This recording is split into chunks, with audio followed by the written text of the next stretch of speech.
Bonsoir à toutes et à tous. Merci donc au musée, hein, même si Cyril, tu l'as fait remarquer de manière un peu lourde, je finis par être un abonné de la place, mais c'est très agréable. C'est vraiment un environnement très agréable pour parler, même si il fait un peu frais, quoi. Ça, je reconnais que c'est le point un peu difficile. Donc j'espère que vos neurones résisteront. Bon, je vais pas parler, enfin, comme tu disais, à chaque fois qu'on dit ça, en général, je vais essayer de ne pas parler trop longtemps, puisque c'est un sujet sur lequel je pense un débat peut être quand même utile et intéressant. Et d'ailleurs, ce sera un des prolongements de ce que je vais dire. Il y a pas de vérité sur cette question. Et je crois que chacun peut défendre son point de vue. Ça ne peut que contribuer, je pense, à la tentative d'arriver à un consensus, comme c'est le cas actuellement avec cette convention citoyenne, donc, qui a été mise en place par le pouvoir actuel. Alors, je vous rappelle que donc il y a une convention citoyenne qui actuellement se réunit à partir, je crois, ça a dû commencer en décembre, et ça va durer 3 mois ou 3 mois et demi. Et donc, l'objet de cette convention, c'est de réfléchir à une question qui est le cadre d'accompagnement de fin de vie est-il adapté aux différentes situations rencontrées ou d'éventuels changements devraient-ils être introduits? Donc, il s'agit de discuter d'une loi que vous connaissez peut-être, qui s'appelle la loi Claes-Leonetti, donc de deux députés qui ont été les rapporteurs, et qui date de 2016, et qui est la loi qui actuellement encadre ce qu'on appelle la fin de vie. Donc cette situation euh, de fin de vie, hein. Mais encore une fois, même le terme de fin de vie est un terme très complexe. Euh, mais en tout cas, il y a un cadre donc autour de cette fin de vie, et actuellement, il est bon, bien sûr, hein, l'obstination, ce qu'on appelle l'obstination déraisonnable, est aujourd'hui proscrite des soins, mais par ailleurs, euh, il est possible aujourd'hui donc de faire ce qu'on appelle une sédation, hein, c'est-à-dire que les malades en fin de vie, bon, donc, qui ont une maladie incurable ou qui ont une maladie extrêmement douloureuse et qui sont au bord de mourir, mais là c'est pareil, qu'est-ce que c'est que le bord, on ne sait pas très bien. Et donc les médecins peuvent les sédater, c'est-à-dire les mettre dans une espèce de coma artificiel, ne plus les nourrir, ne plus donc leur donner à boire, et ainsi ils vont jusqu'au bout de leur vie dans un état d'inconscience. Euh, Inconscience qu'on suppose être totale. Mais cette sédation autorisée, alors théoriquement c'est discuter avec la famille, parfois avec le malade lui-même, quand il est encore conscient. Cette sédation reste quand même en grande partie liée au pouvoir des médecins, et ne satisfait pas toutes les demandes qui apparaissent donc dans ces situations de fin de vie, douloureuse ou dégradante, ou enfin tout ce que vous pouvez imaginer. Et donc, certains voudraient que l'on passe à une étape pour eux supérieure, une sorte d'avancée, qui serait d'instituer ce qu'ils appellent donc une aide active à mourir, c'est-à-dire un suicide assisté, hein, à savoir que le patient peut donc vouloir mettre fin à ses jours, auquel cas on lui donne un produit létal, et il se l'injecte ou il le prend sous l'assistance d'un personnel soignant, un médecin entre autres, ou bien, autre possibilité, donc l'euthanasie. C'est-à-dire que là, on demande au médecin de pratiquer un geste qui entraînerait la mort du malade et du patient. Donc, la demande d'un certain nombre d'associations, c'est d'aller au-delà de la sédation hein, et de rendre possible ces 2 gestes, enfin ces 2 moyens de mettre fin, à une vie parce qu'elle est, trop, difficile, soit sur le plan de la souffrance physique, soit sur le plan de la souffrance psychologique, soit sur le plan de l'image que le malade, peut avoir de lui-même à ce moment-là. Alors,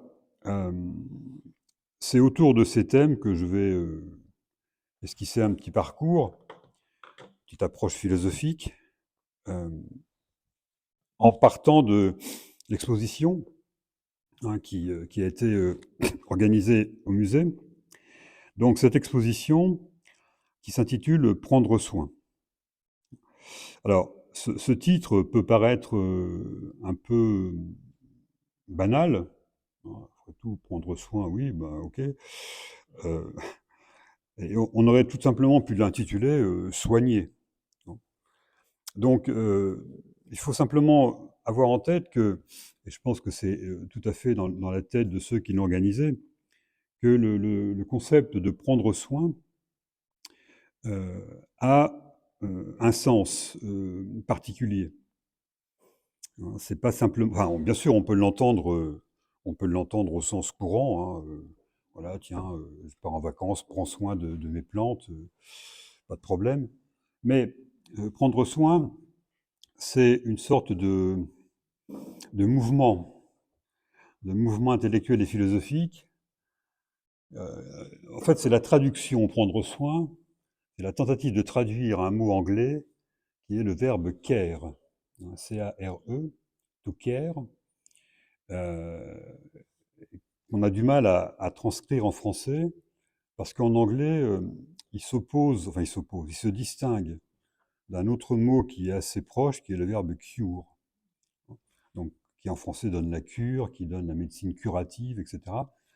Donc c'est autour de cette espèce de jeu de mots, en quelque sorte, hein, qu'est venue cette idée que la médecine doit avoir bien sûr l'ambition curative, hein, de soigner, voire de guérir les maladies, mais le cure donc, mais que on voudrait, on attend d'elle, enfin certains attendent d'elle, qu'elle développe autre chose dans la relation au patient, qu'essaye d'exprimer cette notion de care.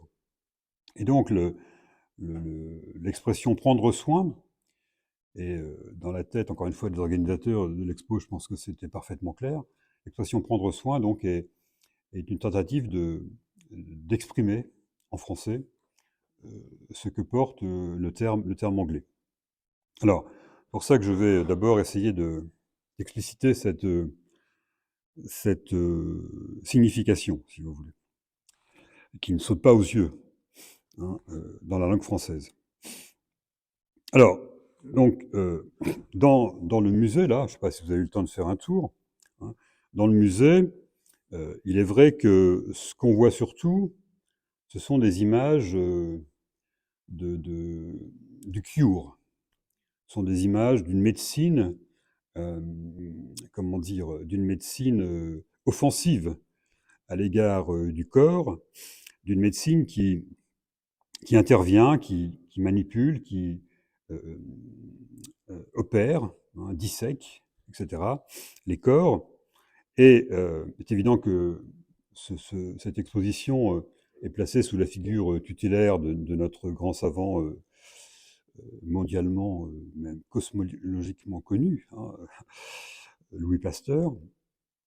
Mais Pasteur n'est pas forcément représentatif de cette médecine du care dont on parle aujourd'hui.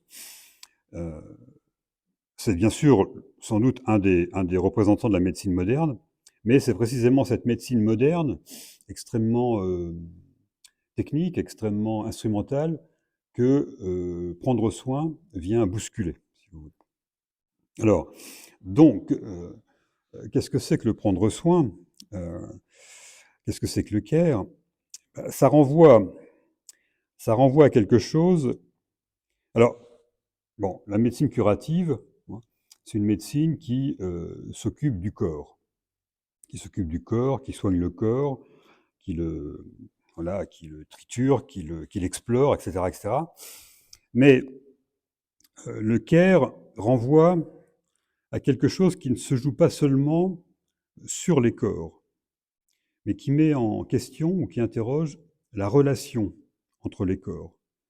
Entre le corps du soignant, si vous voulez, par exemple le corps du soigné.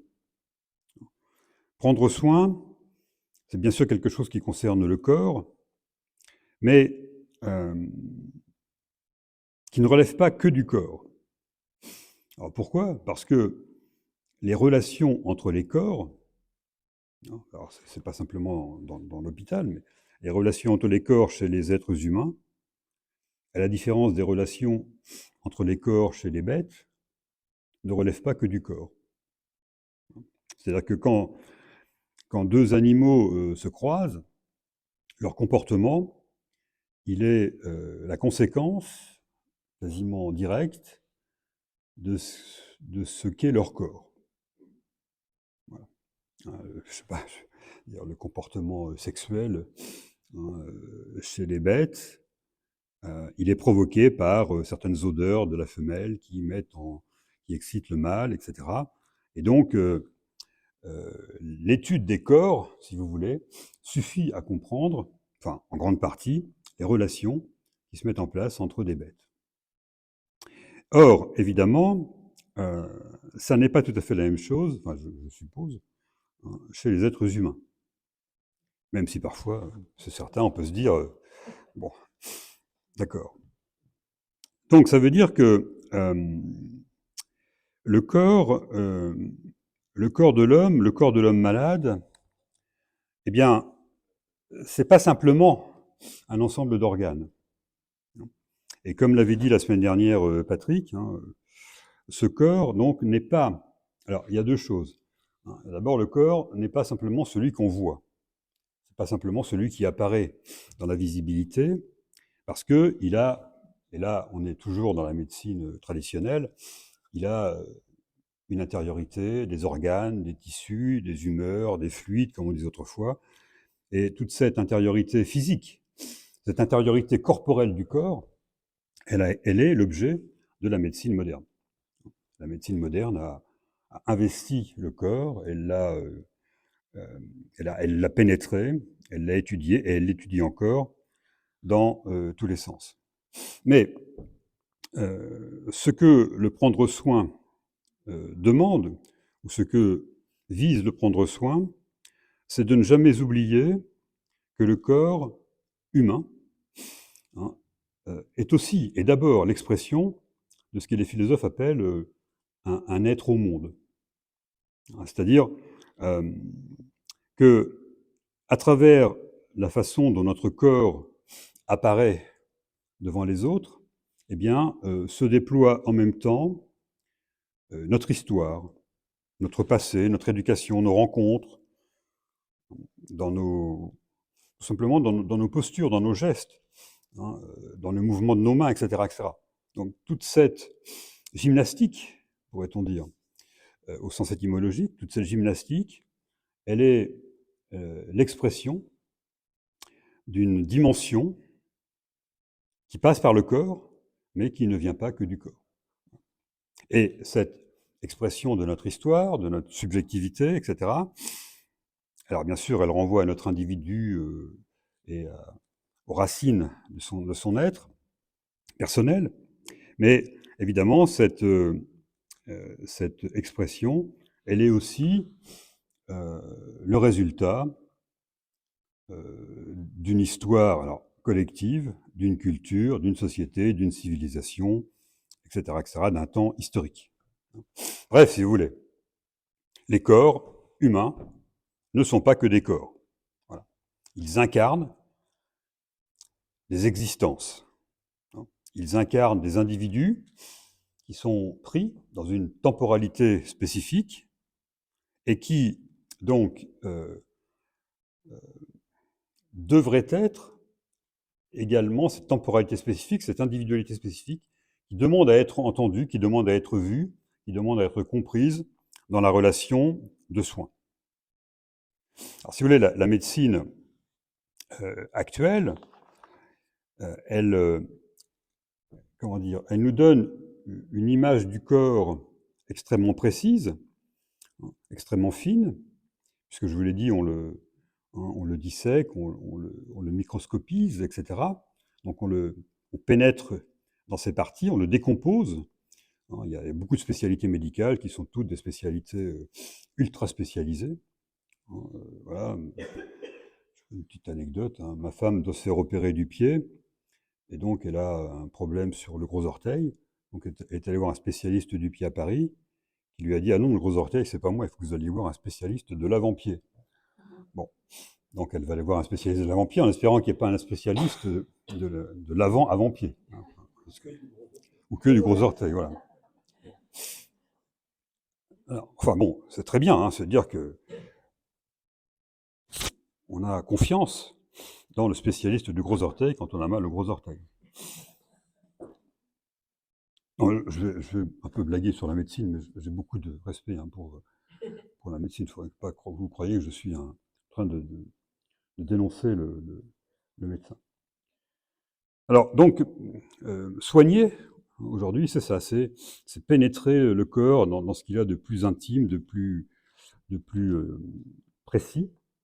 Et prendre soin, ça serait alors un mouvement pour essayer d'échapper à ça, pour essayer de ressortir un peu du corps et de retrouver, si vous voulez, quelque chose comme une position, la position d'un corps comme centre de réception du monde. Euh, un philosophe, Leibniz, qui disait que il n'y avait pas deux êtres identiques, hein, dans la nature, et que, au fond, chaque être humain était ce qu'il appelait une monade. Hein, c'est-à-dire chaque être humain est un point de vue sur l'univers. Voilà. Et ce point de vue sur l'univers, il n'est jamais comparable au point de vue d'un autre. Il n'est jamais identique, pardon. Il peut être comparable, mais il n'est jamais identique au point de vue d'un autre. Là, vous êtes, je ne sais pas combien dans la pièce, de 300. Donc, vous êtes tous évidemment, à peu près au même endroit, mais n'empêche qu'il y a une différence entre chacun d'entre vous. Et donc, aucune des perceptions de ce soir ne sera la même que celle des autres. Et donc, voilà, le, le, le prendre soin, je ne dis pas que ce sont des laïcitiens qui ont pensé ça, mais le prendre soin, c'est un peu ça, c'est de ne pas oublier que chaque corps est un lieu unique de perception, de réception du monde. Et donc, pour cela, sans doute qu'il faut un peu le démédicaliser. Il faut peut-être le réhumaniser, au sens où l'humain, évidemment, ne se confond pas avec sa simple corporéité, aussi habilement étudiée soit-elle. Donc il faut retrouver la personne dans son entièreté, comme le disait encore Patrick la dernière fois, hein, je n'invente rien. Ou en tout cas, il faut se donner cet objectif pour que la relation soignant-soigné ne soit pas une relation à sens unique, en quelque sorte. En tout cas, la demande du prendre soin est une demande qui, justement, ne se satisfait pas du rapport soignant-soigné dans le cadre de la médecine qui serait, disons, curative, ou essentiellement instrumentale, technique, etc., etc. Il faut, pour le patient, hein, qu'il ait le sentiment que le soignant le considère effectivement comme une personne, et pas simplement comme un organe ou comme une maladie. Il faut que le corps, donc, retrouve son statut esthétique, au sens étymologique, hein, comme lieu d'une sensibilité. Hein, esthésie, en grec, ça veut dire la sensibilité, comme lieu d'une sensibilité, et d'une sensibilité qui est propre à chacun. Encore une fois, hein, bon, non pas parce que euh, non pas parce que non pas parce que le corps en lui-même, hein, serait unique, encore que peut-être que si quand même, mais parce que évidemment le corps il est le lieu où habite notre subjectivité, notre individualité, euh, notre âme, comme on disait autrefois. Et c'est pour ça que cette demande de prendre soin, me semble-t-il, hein, ne peut guère concerner que l'homme, enfin les hommes et les femmes, et pas les bêtes. Parce que je ne pense pas que dans la bête, on ait cette même forme d'individuation. Alors bien sûr, je sais bien que chaque propriétaire de chat, hein, voit son chat comme étant le seul chat qui réagit comme ça, mais malheureusement, je pense qu'il se trompe. Enfin bon. Alors, voilà, donc le corps doit être considéré comme une dimension de la personne. Et donc la question philosophique, c'est qu'est-ce que c'est qu'une personne? Qu'est-ce que c'est qu'une personne? Alors, je vais dire ça de manière très, très simple, hein. Une personne, c'est une âme unie à un corps. Bon, là encore, j'emploie des termes qui sont des termes classiques, mais je pense qu'on comprend à peu près ce que ça veut dire. Alors, qu'est-ce que ça veut dire? Qu'est-ce que c'est qu'une âme unie à un corps? Qu'est-ce que c'est qu'une personne? Donc là, je suivrai l'analyse d'un philosophe bien connu à propos de la personne, qui est Emmanuel Kant. Donc Kant, c'est un philosophe du XVIIIe siècle, des Lumières, grand penseur, un des plus grands philosophes que la philosophie ait jamais connu. Et donc il a beaucoup travaillé sur cette notion de personne. Et pour lui, une personne, enfin, le concept de personne, le mot personne employé par les philosophes, ça devient un concept, ça désigne en fait pour lui un être capable d'agir selon la conscience du bien et du mal. Voilà. C'est une personne, pour Kant. Euh, les autres êtres, ceux qui n'ont pas cette capacité, c'est-à-dire d'agir selon un axe bien-mal, Kant les désigne comme étant des choses. Des choses d'un point de vue moral. Et parmi ces choses, il y a les animaux. Hein, il y a les autres vivants que l'homme. Voilà. Alors pourquoi ce sont des choses?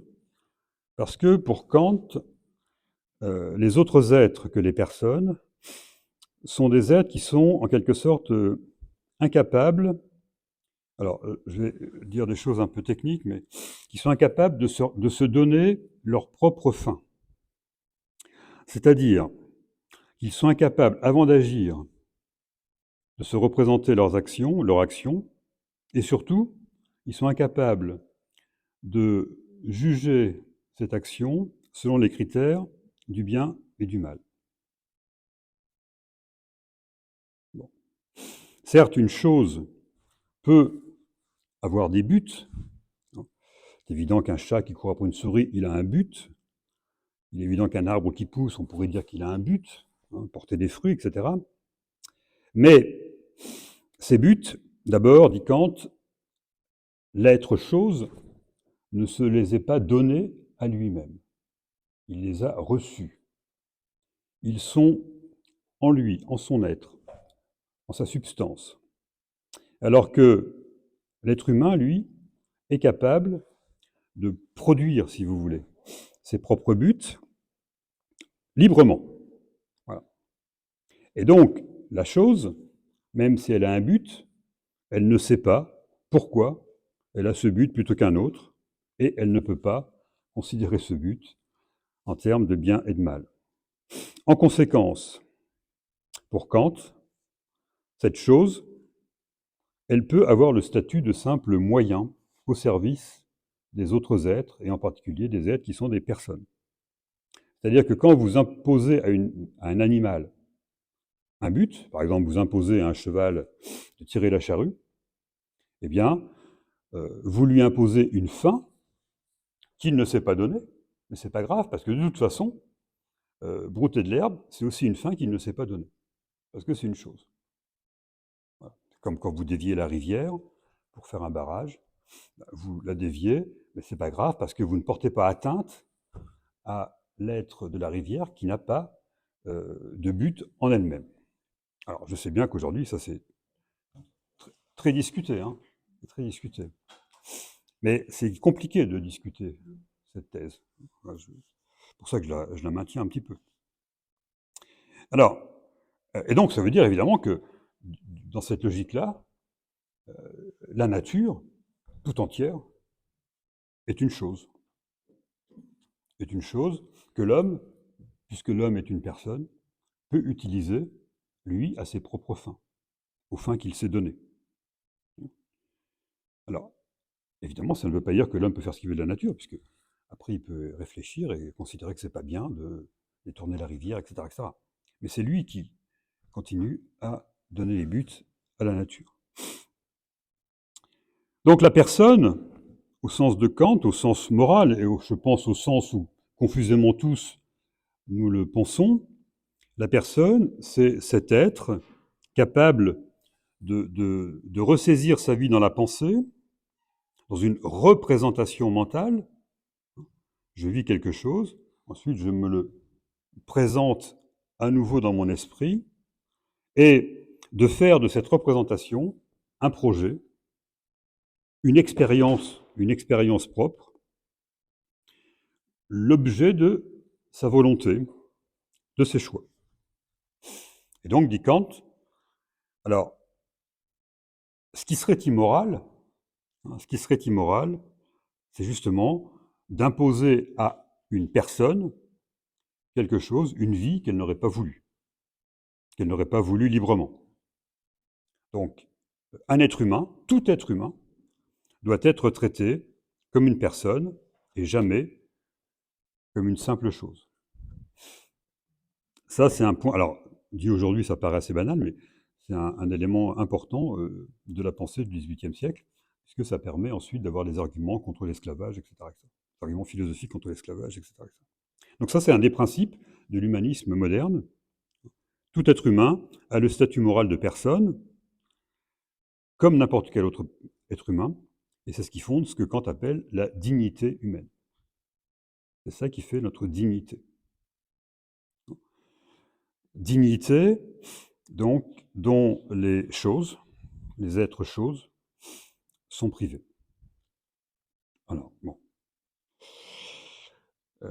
Donc voilà, quand on parle de personne, hein, il me semble qu'il faut quand même qu'on ait à l'esprit ce que veut dire ce concept, et que ça a quand même un poids important, et que ça n'a pas toujours été pensé comme ça, bien sûr.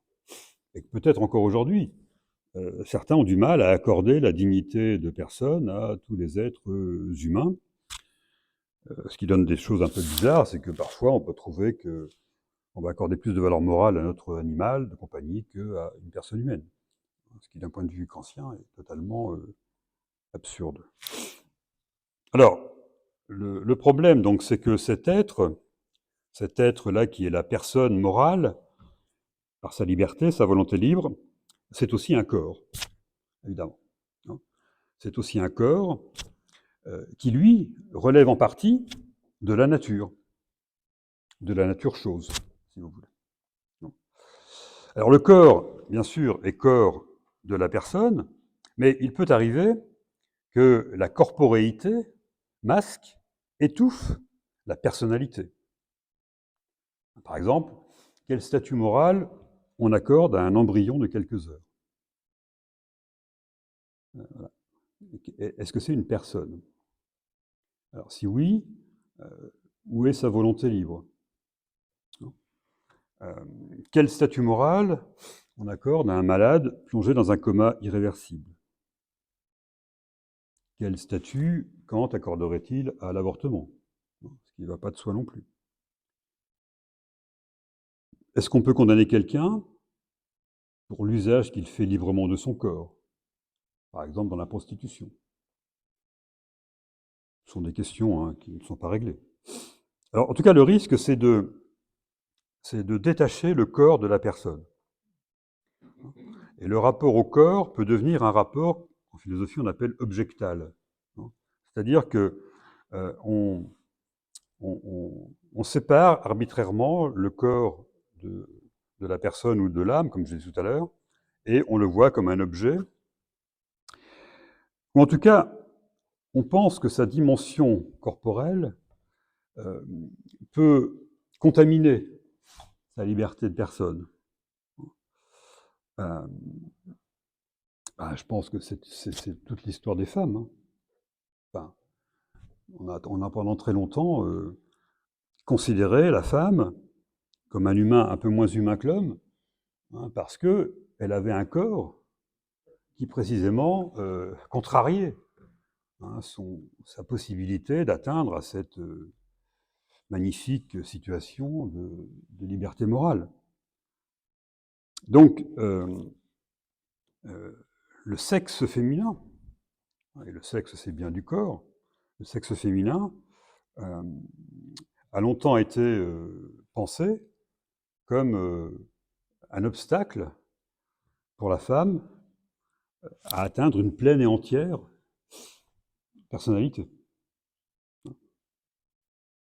Et ça continue. Enfin, je veux dire, je vous apprends rien. Alors, ce qui veut dire que quand on veut s'occuper du corps d'une personne, et là encore, là on retombe dans la médecine, on ne peut pas s'occuper simplement du corps comme un ensemble d'organes, mais du corps comme le lieu d'une expérience de soi unique et irremplaçable.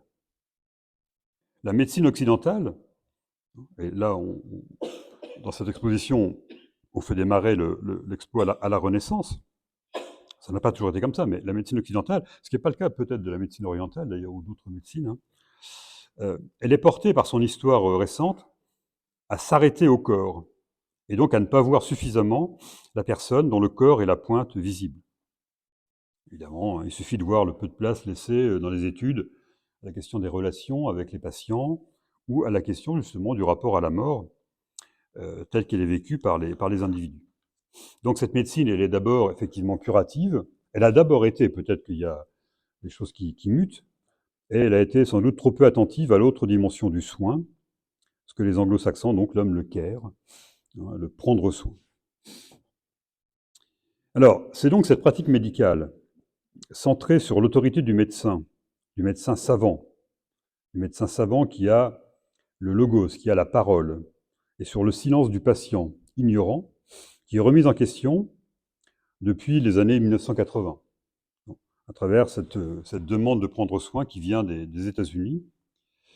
Et en France, on a vu des traductions progressives de cette dimension, d'abord avec la loi Kouchner, hein, en 2002, où on a une première traduction juridique de cette évolution, puisque cette loi ouvre des droits nouveaux, hein, les droits qu'on appelait les droits du malade, le droit à l'accès aux informations, le droit de refuser un médicament, le droit de participer à la décision, etc., etc.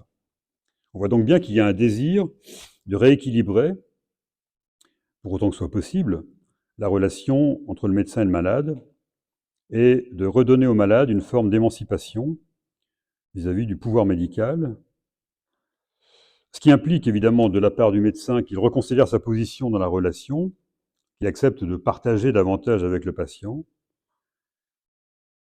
de limiter son pouvoir, si on veut, sur celui-ci. Mais ça veut dire aussi que le patient, lui, doit accepter de prendre une certaine forme de responsabilité dans la relation, de ne pas s'abandonner à la passivité qui parfois peut être parfaitement confortable, hein, et parfaitement légitime. Donc, malade comme médecin, en fait, dans l'évolution de la médecine, sont pris par deux mouvements qu'on pourrait dire contraires.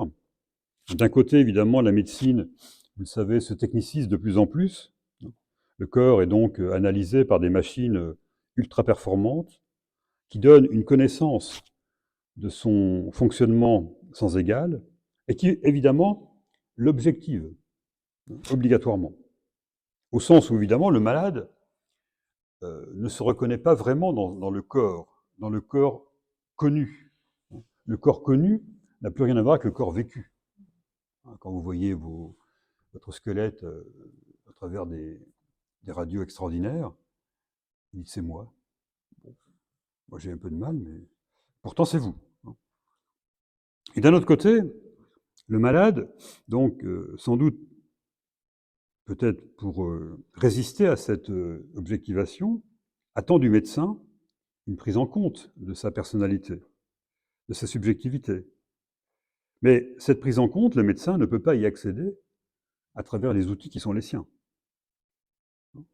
D'où le développement de beaucoup de fonctions, de métiers annexes, psychologues, infirmiers, auxquels on va déléguer, si vous voulez, les besoins d'écoute et de dialogue, auxquels on va déléguer les fonctions du prendre soin. C'est évident que autant dans les études de médecine, on ne parle pas beaucoup de la relation avec le malade, autant aujourd'hui dans l'étude d'infirmier, ça devient un point extrêmement important. Alors, c'est donc dans ce contexte que se pose la question du rapport à la mort, puisque c'est quand même ça le cœur de mon propos. La médecine, donc, se donne pour mission de préserver la vie, de la protéger, de la restaurer quand elle est menacée. En conséquence, évidemment, elle repousse la mort, elle la combat.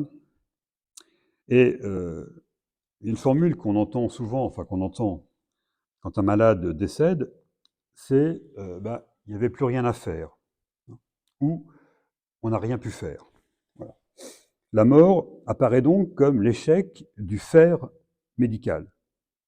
Et cet échec du faire, F-A-I-R-E, c'est l'horizon indépassable de la médecine. Et inversement, la vie prolongée, la vie sauvée, est le signe que le faire a marché. Comme disent les médecins, nous allons tout faire pour le sauver. Tant qu'il y a quelque chose à faire, la médecine se sent légitime. Alors, ce qui est implicite ici, évidemment, c'est tant qu'il y a quelque chose à faire pour la vie, pour sauver la vie. La mutation qu'on demande, que demanderait un droit au suicide assisté, et encore plus à l'euthanasie, ça serait de faire pour la mort. Vous voyez là, il n'y a plus rien à faire, donc il est mort. Mais là, il s'agit de faire pour qu'il meure de manière paisible. Donc on comprend que ce soit compliqué. C'est un peu oxymorique pour le médecin. La médecine, évidemment, est un savoir-faire, un art qui nous maintient en vie, n'oublions pas, qui nous maintient en vie grâce à des artifices. Donc la médecine nous maintient en vie au-delà de la nature, voire contre la nature. C'est-à-dire, parfois, contre notre corps naturel. Elle va à l'encontre des processus naturels qui, livrés à eux-mêmes, nous auraient fait disparaître depuis longtemps. Nous sommes bien sûr des vivants, et des vivants qui vivent à travers leur corps, mais des vivants qui ne se maintiennent pas en vie par la seule puissance de la vie naturelle, mais par la puissance de la vie augmentée, corrigée, par nos machines et nos remèdes. En un sens, c'est la médecine qui nous donne la vie. En tout cas, cette partie de la vie qui excède ou redresse celle que la nature nous aurait donnée. Alors on comprend que la demande d'aide médicale à mourir percute une certaine idée de la médecine, une certaine idée que la médecine a d'elle-même. Mais en même temps, il me semble que l'argument qui consiste à dire qu'il faut protéger la vie jusqu'au bout, il faut laisser mourir naturellement pour éviter la mort provoquée, il me semble que cet argument est contestable. Parce que notre vie n'est pas naturelle. Elle n'est plus naturelle depuis que la médecine intervient pour l'assister. Et la mort naturelle, c'est-à-dire la mort sans l'injection d'un produit, au nom de laquelle on refuse parfois de provoquer la mort, cette mort naturelle n'est pas d'une autre sphère, ou n'est pas d'une autre nature que la vie médicalisée à outrance. Là, il n'y a pas deux mondes qui s'opposent. Il n'y a pas le monde de la nature qui serait protégé par la médecine et que la mort viendrait à laquelle la mort viendrait mettre un terme comme ça, et puis l'espèce d'artifice que serait le suicide qui viendrait arrêter un processus naturel. Non. La vie que nous connaissons n'est plus une vie naturelle, n'est pas seulement une vie naturelle. Donc ce n'est pas la nature que nous outrageons en aidant au suicide.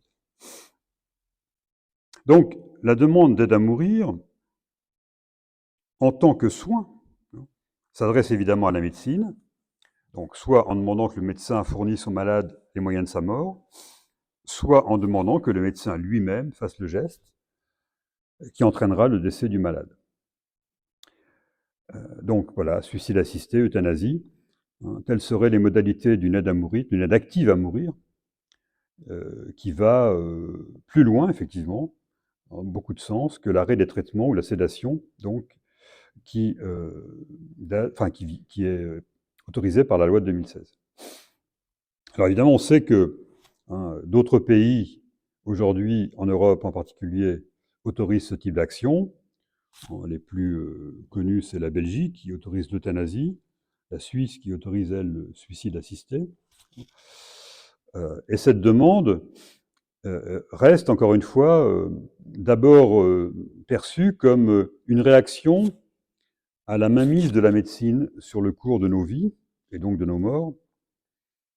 Il y a un philosophe qu'aujourd'hui on ne peut pas ne pas citer quand on parle de médecine, hein, c'est comme ça, il y a des modes comme ça. Voilà, si vous voulez une séance de philosophie politique, on ne peut pas ne pas citer Hannah Arendt. Ouais, bon, c'est comme ça. Il y a 40 ans, personne ne la lisait, mais on pouvait très bien faire des conférences de philosophie politique. Hein, mais c'est pas grave. Donc, il y a des modes en philosophie, c'est tragique. Mais... Donc, il y a un philosophe qu'on cite souvent quand on parle de médecine, c'est Georges Canguilhem, un philosophe qui a écrit dans les années 60 et qui, c'est vrai qu'il a vraiment anticipé beaucoup de choses dans l'évolution de la médecine. Et il disait la chose suivante, que je trouve assez juste, et surtout très bien vu en 1959. L'homme moderne appréhende confusément, à tort ou à raison, que la médecine en vienne à le déposséder, sous couleur de le servir, de son existence organique propre et de la responsabilité qu'il pense lui revenir dans les décisions qui en concernent le cours. Donc, je relis. L'homme moderne appréhende confusément, à tort ou à raison, que la médecine en vienne à le déposséder, sous couleur de le servir, de son existence organique propre et de la responsabilité qu'il pense lui revenir dans les décisions qui en concernent le cours. Bon, si c'était appréhendé confusément à l'époque du Grand Guilhem, aujourd'hui c'est un peu plus net. Alors il est vrai que depuis cette phrase, le poids ou le rôle de la médecine et des médecins recule dans les législations qui concernent la fin de vie des malades. Mais, et encore une fois, face à la mort prochaine, certains revendiquent maintenant clairement de pouvoir décider seuls du moment et du comment mourir, au nom de leur autonomie, au nom de leur liberté individuelle, au nom de leur liberté. Oui. Alors, il y a un argument qui me semble un des plus importants contre le droit à une aide active à mourir. Et cet argument, il est défendu par une autre école, pourrait-on dire, qui est l'école des soins palliatifs. Vous savez qu'il existe maintenant des structures hospitalières avec un certain nombre de lits dans les hôpitaux, où les gens qui sont en fin de vie, dont on sait que le pronostic est sans issue, autre que la mort, donc ces gens peuvent être accueillis dans des unités de soins où on va les accompagner. Voilà, le grand mot, c'est ça, c'est l'accompagnement. On les accompagne jusqu'au décès dans des cadres médicalisés et on s'efforce de supprimer les douleurs qui accompagnent souvent ces fins de vie. Alors, les tenants des soins palliatifs sont souvent opposés à l'aide active à mourir. Ils sont souvent sur une ligne qui vraiment refuse la possibilité d'un suicide assisté et encore plus d'une euthanasie. Donc il s'agit pour eux, pour ces défenseurs, pour les défenseurs de cette ligne-là, il ne s'agit pas d'aider à mourir, mais il s'agit d'accompagner le mourant, donc dans ses ultimes moments, et avec cette possibilité maintenant de sédation qui est ouverte depuis 2016. Et donc ils considèrent que actuellement, en France en particulier, il n'y a pas assez d'unités de soins palliatifs. Il y a au moins plus de 20 départements dans lesquels il n'y a toujours pas de lits de soins palliatifs. Et leur argument, c'est que si on accède à une demande d'aide à mourir, on accède à une demande qui est ponctuelle, momentanée, qui est peut-être liée à une phase dépressive ou à une phase particulière de la vie du patient, et qu'en fait, cette demande n'exprimerait pas la véritable volonté de l'individu malade. Et donc, si on mettait vraiment tout en œuvre pour l'accompagner, eh bien, les demandes de mort diminueraient considérablement. Donc, leur argumentation, c'est de dire qu'au fond, c'est parce qu'on abandonne un peu à eux-mêmes ces patients que naît la demande d'aide active à mourir. Et que si on arrivait à les entourer, à les accompagner, hein, alors vous voyez bien que derrière les mots, il y a toujours un truc idéologique. Hein. Eux, ils parlent d'accompagnement, c'est-à-dire que les autres, ils abandonnent. Donc c'est toujours, faut toujours faire attention au vocabulaire qu'on utilise. Mais en plus, ils n'ont pas tort. Hein. C'est-à-dire on a souvent constaté qu'une demande de suicide assisté pouvait, quelques semaines ou quelques mois plus tard, être changée, etc., etc. Mais leur thèse, c'est que le patient qui demande une aide active à mourir, eh bien, on le considérera d'abord comme quelqu'un de dépressif. Il faut avant tout soigner. Voilà. Et donc, à nouveau, c'est la médecine qui va s'emparer de la demande du patient et qui va en quelque sorte, si vous voulez, la neutraliser en la pathologisant. Cette demande ne peut être que la traduction d'une maladie ou d'une phase dépressive. Quand vous irez mieux, psychiquement, si je puis dire, eh bien, vous ne voudrez plus mourir. C'est un truc que j'ai vécu moi-même, hein, parce que j'ai petit détour. Ma mère est décédée il y a une dizaine d'années donc d'une maladie d'Alzheimer, enfin suite à une maladie d'Alzheimer, et donc elle était en EHPAD et ma mère m'avait toujours dit qu'elle ne voulait pas connaître une fin de vie comme ça, donc quand elle ne pouvait plus s'exprimer, c'est moi qui la représentais. Donc j'avais exigé, enfin j'avais demandé qu'on fasse une réunion collégiale avec l'équipe, etc. Il n'y avait pas la sédation à l'époque, hein, donc, pour voir ce qu'on pouvait faire. Et donc il y avait le médecin de l'EHPAD, il y avait la directrice, l'infirmière, une psychologue, plus des gens des soins palliatifs de Besançon qui étaient venus me voir. Et je disais, bah, moi, si je pouvais, si vous me donniez un médicament, enfin un truc, je lui donnerais, et puis j'accomplirais le geste, j'accomplirais sa volonté, et il me semble que c'est ça sa volonté, même si elle ne peut plus l'exprimer. Ah, évidemment, la plupart des autres n'étaient pas d'accord avec moi, et à un moment donné, le psychiatre, ou c'est pas un médecin de l'équipe, me dit, mais en fait, vous n'êtes pas un peu dépressif en ce moment? Et donc, vous voyez, j'étais coincé parce que de toute façon, ma demande ne pouvait être que l'expression de ma faiblesse ou de mon état mental. Alors évidemment, je me suis mis un peu en colère.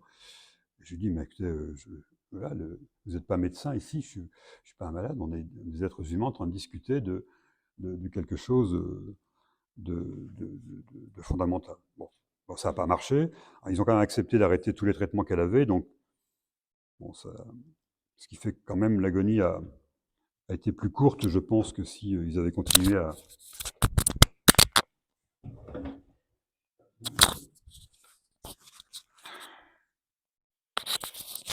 Voilà. Ça va, docteur? Alors, donc, en gros, ils disent aux malades, bah, si vous étiez vraiment capable de juger, et alors, être vraiment capable de juger, bah oui, mais ça c'est nous qui allons décider quand vous serez capable de juger, eh bien, vous ne voudriez pas vous suicider. La médecine, donc, énonce sa vérité comme la vérité. La demande de mort du malade, au fond, c'est une erreur, ou c'est le symptôme d'une maladie, la dépression. Et donc, alors bien sûr, hein, les soins palliatifs, il y a bien une dimension de prendre soin. Il ne s'agit pas du tout de renier ça, mais c'est un prendre soin qui à ce moment-là, retombe dans le paternalisme médical. Le médecin sait, le patient ne sait pas ce qu'il a, et il ne sait pas ce qu'il est. Et il me semble que moi, prendre soin d'un malade qui demande à mourir, c'est vraiment entendre d'abord sa demande, sans en préjuger la qualité médicale, et de ne pas la ranger a priori dans des cases psychiatriques, de l'entendre comme une demande sensée, en tout cas comme une demande humaine, et de mettre sa demande sur le même plan que la position que peut avoir le soignant sur cette question. La normativité, si vous voulez, dans ce schéma, n'est pas que du côté du médecin et de son savoir objectif. Alors,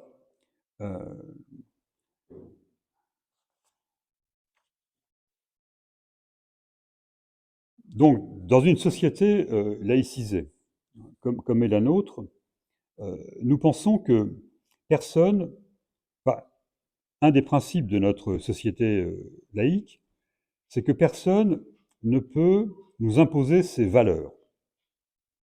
Chacun est autorisé à croire à ce qu'il veut, chacun est autorisé à défendre les valeurs qu'il veut, à la seule condition que sa croyance n'ait pas d'effet sur la liberté de croire des autres. À condition que sa croyance n'empêche pas la possibilité pour des autres de développer leur croyance. Et donc ça veut dire que la valeur que j'accorde à la vie, dans cette conception, m'appartient. Le tribunal constitutionnel allemand, par exemple, a jugé bon, en 2020, de dire que le droit à l'autodétermination de toute personne inclut la liberté de mettre fin à ses jours. On peut, évidemment, juger le suicide comme immoral. Mais ça reste un jugement personnel qui ne peut pas valoir comme une norme impérative et collective s'imposant à toute la société. Donc il n'y a pas de règle pour dire quelle est la bonne mort. Même si chacun peut avoir son idée. Et son idée est aussi légitime qu'une autre idée sur la question. Et pourquoi donc la règle qui est dans l'esprit des soignants, de certains d'entre eux, devrait-elle s'imposer aux malades?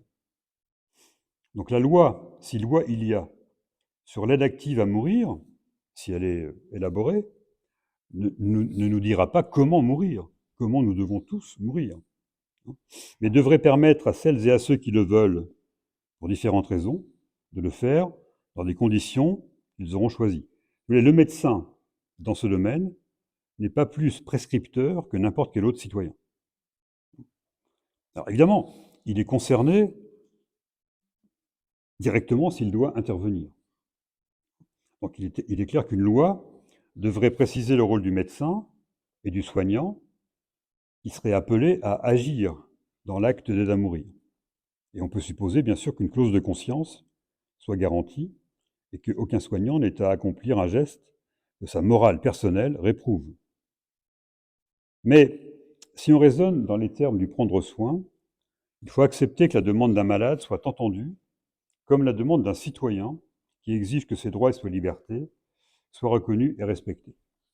Prendre soin, en ce sens-là, n'est pas un simple additif, n'est pas un simple codicile, si vous voulez, à l'ordonnance médicale. Mais c'est une autre façon de comprendre la relation entre les deux pôles du soin, entre le soignant et le soigné. Et au fond, c'est peut-être là la fonction première de la loi dans les sociétés démocratiques et républicaines que de prendre soin des citoyens et donc d'entendre leurs choix. Bon, d'où l'idée d'une convention citoyenne. Alors, je terminerai juste, pour ne pas abuser, juste sur un point où là, souvent, on va chercher le philosophe. On nous dit au fond que dans cette affaire du suicide assisté ou de l'euthanasie, on touche, on met en péril des valeurs suprêmes, des valeurs supérieures. Alors, bon, je laisse de côté la notion de valeur qui aujourd'hui est vraiment très souvent employée, mais on nous dit que voilà, on met en question par exemple un interdit fondamental qui est l'interdit du meurtre. On met en question la valeur absolue de la vie humaine. On met en question donc les valeurs de la médecine. Primum non nocere, d'abord ne pas nuire, etc.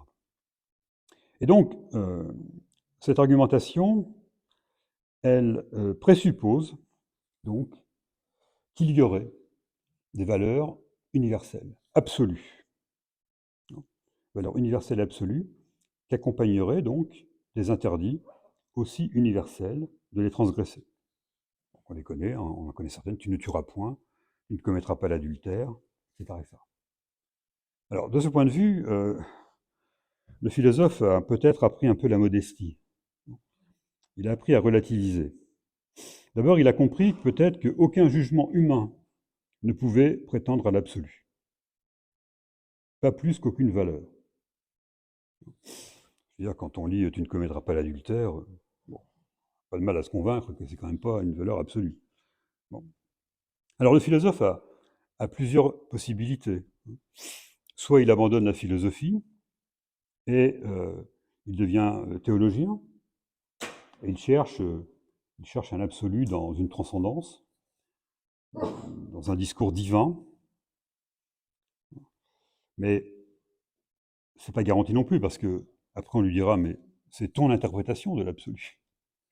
Ton interprétation de l'absolu, elle n'est pas absolue. Enfin, bon, voilà, c'est les exégèses bibliques ou coraniques qui ont produit des millions de pages par rapport à un texte dit sacré qui devait dire la vérité. Soit il devient sceptique, nihiliste, tout se vaut, chacun fait ce qu'il veut, voilà, il abandonne un peu la philosophie, ou bien il adopte une attitude que j'appellerais modeste, c'est-à-dire qu'il reste attaché à la raison, il reste attaché au savoir, tout en connaissant les limites et les apories. Par exemple, donc, ce que je disais sur les valeurs suprêmes. Qui peut prétendre déterminer ce qu'est une valeur suprême? Une valeur suprême, c'est une valeur au-dessus de laquelle il n'y a rien. Enfin, par exemple, on dit la vie est la valeur suprême. Puis en même temps, on nous dit, mais voilà, quelqu'un comme Jean Moulin est un héros. Jean Moulin est un héros, mais il est un héros parce il a préféré la mort pour la liberté à la vie. Si la vie était vraiment la valeur suprême, il aurait dû accepter de survivre. On nous dit que les Ukrainiens sont admirables dans leur résistance à la Russie. Je ne conteste pas qu'ils le soient. Mais ils meurent bien pour autre chose, ils meurent bien pour la patrie. Donc la patrie est la valeur supérieure à la vie, etc. Donc si la vie était vraiment la valeur suprême, ben voilà, on dirait aux Russes, écoutez, allez-y, installez-vous. Ce qui veut dire que les valeurs suprêmes ne sont suprêmes que pour certains, dans certains contextes, à certains moments. Et souvent, d'ailleurs, c'est les valeurs suprêmes de ceux qui ont la position suprême dans la société. Elles ne sont pas suprêmes en elles-mêmes. Donc il me semble que là, il faudrait peut-être un peu descendre de cette argumentation. Il n'est pas possible de trancher entre les partisans de l'euthanasie et les partisans de la mort du laisser mourir en recourant à cet argument que des valeurs seraient suprêmes et d'autres ne le seraient pas. Donc, philosophiquement, il me semble que l'argument, ça serait de dire que, voilà, si vous croyez que ce que les hommes pensent peut être des valeurs suprêmes, bah, soit c'est de l'anthropocentrisme, de l'orgueil, soit c'est un manque de discernement. Donc, je dirais, ce dont il faut prendre soin, c'est de nos valeurs. De nos valeurs, c'est-à-dire de ne pas les abandonner aux mains d'une minorité, et donc de les faire vivre, mais dans le débat et dans la discussion. Dans le débat et la discussion argumentée, bien sûr, mais qui serait conduit sans présupposer une position meilleure qu'une autre, au nom de la qualité de certaines valeurs, ou au nom d'un supposé savoir qui clôturerait à l'avance la discussion. Dans le rapport à la mort, chacun est savant au même titre qu'un autre, ou, et au fond c'est la même chose, ignorant comme n'importe quel autre. Nul ne peut prétendre détenir une connaissance qui ferait autorité pour tous. Donc, ce dont il faut prendre soin, c'est de la possibilité pour chacun, s'il le veut, de choisir sa mort, de choisir son rapport à la mort. Dans le rapport à sa propre mort, au fond, je pense que la science n'est d'aucun secours. Ou, disons-le autrement, son secours n'est pas supérieur à toute autre forme de secours. Ça peut être la religion, ça peut être l'amitié, ça peut être des lectures, ça peut être la philosophie. tous les discours qui vous disent, tous les discours qui disent, il ne faut pas se suicider, il ne faut pas renoncer, il faut accompagner jusqu'au bout, qui ont leur légitimité, hein, mais ils présupposent une vérité du mourir. Voilà ce qu'il faut faire, voilà ce qu'il ne faut pas faire. Ils se présentent comme distinguant les bonnes morts des mauvaises morts. Mais je pense qu'ils n'en savent rien. Ils n'en savent rien de plus que les autres. Ils ne savent rien de ce qu'est la mort, et c'est leur art arbitraire, aussi empli de bonne volonté soit-il, qui s'impose sans raison, et qui veut s'imposer en tant que raison. Or, la raison, aussi puissante soit-elle, ne peut comprendre la mort, ne peut la tenir dans ses raies. La mort, ce n'est pas un théorème mathématique. Alors la philosophie, et je conclus là-dessus, la philosophie n'a jamais prétendu savoir ce qu'était la mort. Elle a seulement pensé qu'on pouvait se préparer à la mort. Et ce qui permettait, c'est ce que disait déjà Socrate, de ne pas la craindre. Alors, il faut bien comprendre ce que ça veut dire. Ça ne veut pas dire que le philosophe, c'est un héros qui, face à la mort, il dit « vas-y, amène-toi, je n'ai pas peur ». Même si, bien sûr, Platon idéalise un peu la mort de Socrate. Bon. Mais ce qui veut dire, c'est que il ne faut pas la craindre pendant la vie, pendant qu'on est vivant. Ça permet de libérer notre âme de peurs inutiles.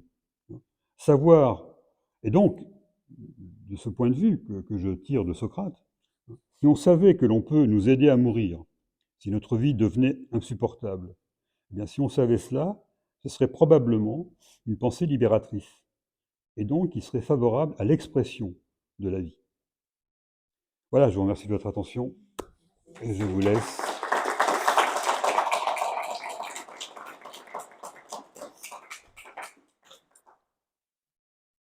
Et je vous laisse intervenir maintenant en toute liberté, hein, parce que je ne vais pas vous imposer une vérité, ça serait un peu